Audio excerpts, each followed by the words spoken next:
Sir, ಶಾಸಕರು ಸ್ವಗ್ರಾಮದಲ್ಲಿ ಕಾಂಗ್ರೆಸ್ ಪಕ್ಷಕ್ಕೆ ಮಾಡಿಲ್ಲ ಸರ್. ಅವರು ಕಾಂಗ್ರೆಸ್ ಪಕ್ಷಕ್ಕೆ ಮಾಡಿಲ್ಲ. ಕಾಂಗ್ರೆಸ್ ಪಕ್ಷಕ್ಕೆ ಮಾಡಿದರೆ ಕಾಂಗ್ರೆಸ್ ಪಾರ್ಟಿ ಗೆಲ್ತಿರೋದು.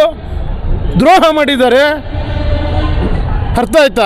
ಕಾಂಗ್ರೆಸ್ ಪಕ್ಷದ ಕ್ಯಾಂಡಿಡೇಟು ಇವತ್ತು ಎಷ್ಟು ನೋವು ತಿಂದಿದ್ದಾರೆ. ಮುಂದಿನ ದಿನಗಳಲ್ಲಿ ಯಾರು ಅವರು ವಿರುದ್ಧ ಮಾಡಿದ್ದಾರೆ ಅವರೆಲ್ಲ ನೋವು ತಿಂತಾರೆ. ಇಷ್ಟು ಹೇಳಕ್ ಬಯಸ್ತೀನಿ.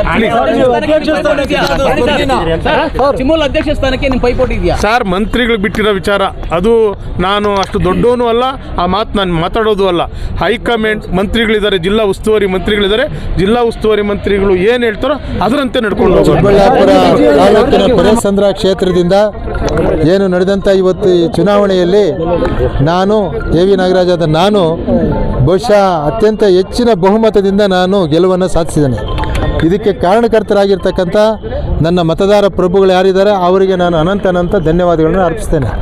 ವಿಶೇಷವಾಗಿ ನಮ್ಮ ಲೋಕಸಭಾ ಸದಸ್ಯರಾಗಿರ್ತಕ್ಕಂಥ ಡಾಕ್ಟರ್ ಸುಧಾಕರ್ ಅವರು, ಅವರ ತಂದೆಯವರಾದಂಥ ಕೇಶವರೆಡ್ಡಿ ಅಣ್ಣನವರು, ಅದೇ ರೀತಿ ನಮ್ಮ ಸಿಕಲ್ ರಾಮಚಂದ್ರೇಗೌಡರು BJP ಜಿಲ್ಲಾ ಅಧ್ಯಕ್ಷರು, ಭಾರತೀಯ ಜನತಾ ಪಕ್ಷದ ನಮ್ಮ ಜಿಲ್ಲಾಧ್ಯಕ್ಷರು ಮುನಿಯಪ್ಪನವರು ಇರ್ಬೋದು, ಅಥವಾ ಬೇರೆ ಎಲ್ಲ ನಮ್ಮ ಮುಖಂಡರು, ಭಾರತೀಯ ಜನತಾ ಪಕ್ಷದ ಇಲ್ಲಿರ್ತಕ್ಕಂಥ ಚಂದ್ರಶೇಖರ್ ರೆಡ್ಡಿ ಅವರು ಇರ್ಬೋದು, ಎಲ್ಲ ನಮ್ಮ NDA ನನ್ನ ಮುಖಂಡರುಗಳಿಗೆ ನಾನು ಅನಂತ ಧನ್ಯವಾದಗಳನ್ನ ಅರ್ಪಿಸ್ತೇನೆ.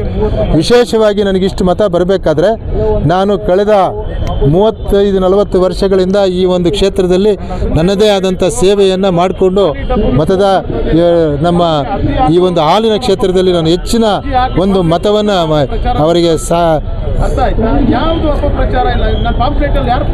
ಇದು ನಾನು ಸಹಕಾರಿ ಕ್ಷೇತ್ರದಲ್ಲಿ ಇಲ್ಲಿ ಈ ತಾಲೂಕಿಗೆ ಮಾಡಿರ್ತಕ್ಕಂಥ ಅವಿರತ ಸೇವೆಯನ್ನು ಗುರುತಿಸಿ ಇವತ್ತು ಮತದಾರ ಪ್ರಭುಗಳು ನನಗೆ ಅತ್ಯಂತ ಹೆಚ್ಚಿನ ಬಹುಮತವನ್ನು ಕೊಟ್ಟು ಗೆಲ್ಲಿಸಿದ್ದಾರೆ.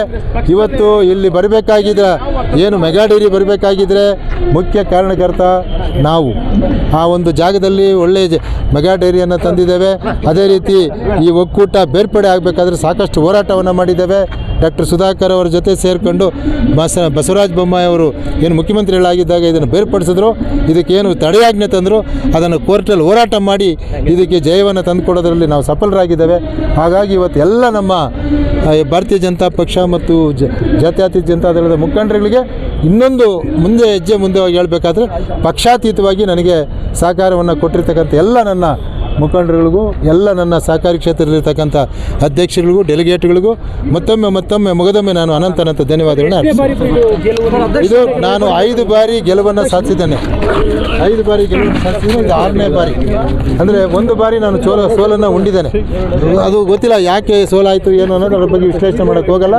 ಆ ಸೋಲಿನ ಇದು ಮೆಟ್ಲೆ ಇವತ್ತು ನಾನು ಗೆಲುವಿನ ಮೆಟ್ಲಿಗೆ ಹೋಗೋದಕ್ಕೆ ಸಾಧ್ಯ ಆಯಿತು. ನಾನು ಭಾಳಷ್ಟು ಈ ಕ್ಷೇತ್ರದಲ್ಲಿ ಮಾಡಿರ್ತಕ್ಕಂಥ ಕೆಲಸಕ್ಕೆ ಕೊಟ್ಟಿರ್ತಕ್ಕಂಥ ಕೊಡುಗೆ, ಇವತ್ತು ನಾನು ಅಧ್ಯಕ್ಷನಾಗಿ KMF ನಿರ್ದೇಶಕನಾಗಿ ಇಲ್ಲಿ ಮಾಡಿರ್ತಕ್ಕಂಥ ಸೇವೆಗೆ ಇವತ್ತು ಜನ ನನಗೆ ಅಭೂತಪೂರ್ವವಾದಂಥ ಹೆಚ್ಚಿನ ಬಹುಮತವನ್ನು ಕೊಟ್ಟು ಗೆಲ್ಲಿಸಿದ್ದಾರೆ. ಮತ್ತೊಮ್ಮೆ ನಾನು ಅವರಿಗೆ ಧನ್ಯವಾದಗಳನ್ನು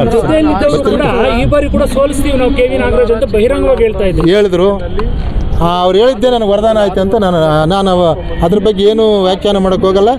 ಅವ್ರು ಏನು ಹೇಳಿದ್ರು ಅದು ನನಗೆ ವರದಾನ ಆಯಿತು ಅಂತ ನಾನು ತಿಳಿಸ್ಕೊಂಡಿದ್ದೀನಿ. ಚುನಾವಣಾ ಪರ್ವದಲ್ಲಿ ಆತ್ಮವಿಶ್ವಾಸ ಹೇಳಿದ್ರೆ ಗೆದ್ದೇ ಗೆಲ್ತೀರಿ, ಸೋಲಂತಿಲ್ಲ ಅಂತ ಹೇಳಿದ್ರಿ. ಹೌದು, ವಿಶ್ವಾಸ ಎಲ್ಲಿಂದ ಅಲ್ಲ, ವಿಶ್ವಾಸ ನಾನು ಜನರ ಬಳಿ ಹೋದಾಗ, ಮತದಾರರ ಬಳಿ ಹೋದಾಗ ಆ ವಿಶ್ವಾಸ ಪ್ರೀತಿಯನ್ನು ಅವ್ರು ತೋರಿಸಿದ್ದಾರೆ. ಇವತ್ತು ನಾನು 132 ಸಹಕಾರ ಸಂಘಗಳಲ್ಲಿ ಮಾಡಿದ್ನಲ್ಲ, ಅದು ಇವತ್ತು ನನಗೆ ವರದಾನ ಆಗಿದೆ. ನಿರೀಕ್ಷೆ ಅಲ್ಲ, ನಾನು ಅಂದ್ಕೊಂಡಿದ್ದೆ, ಆದರೆ ಇಷ್ಟು ಹೆಚ್ಚಿನ ಬಹುಮತ ಬರ್ತದೆ ಅಂದ್ಕೊಂಡಿಲ್ಲ. ಬಹುಮತ ಅಂತೂ ಜಾಸ್ತಿನೇ ಬರ್ತದೆ ಅಂತ. ನಿಮ್ಮ ವಿಜಯನ ಯಾರಿಗೆ ಸಮರ್ಪಣೆ ಮಾಡ್ತೀರಾ? ಎಲ್ಲ ನನ್ನ ಮತದಾರರ ಬಂಧುಗಳಿಗೆ, ನನ್ನ ಪಕ್ಷದ ಏನು NDA ಪಕ್ಷದ ಎಲ್ಲರಿಗೂ ನಾನು ಇದನ್ನು ಸಮರ್ಪಣೆ ಮಾಡ್ತೇನೆ. ಮತ್ತು ತೆರೆ ಹಿಂದೆ ನಿಂತು ನನ್ನ ಒಂದು ಗೆಲುವು ಶ್ರಮಿಸಿದ ಅವ್ರಿಗೂ ನಾನು ನನ್ನ ಧನ್ಯವಾದಗಳನ್ನು ಅರ್ಪಿಸ್ತೇನೆ. ನೋಡೋಣ, ಇನ್ನು ಅಧ್ಯಕ್ಷ ಸ್ಥಾನದ ಗುರಿ ನಮಗಿನ್ನೂ ಇಲ್ಲ. ಇಲ್ಲಿ ಮೆಜಾರಿಟಿ ಏನು ಬರ್ತದೆ ನೋಡ್ಕೊಂಡು ನಾವು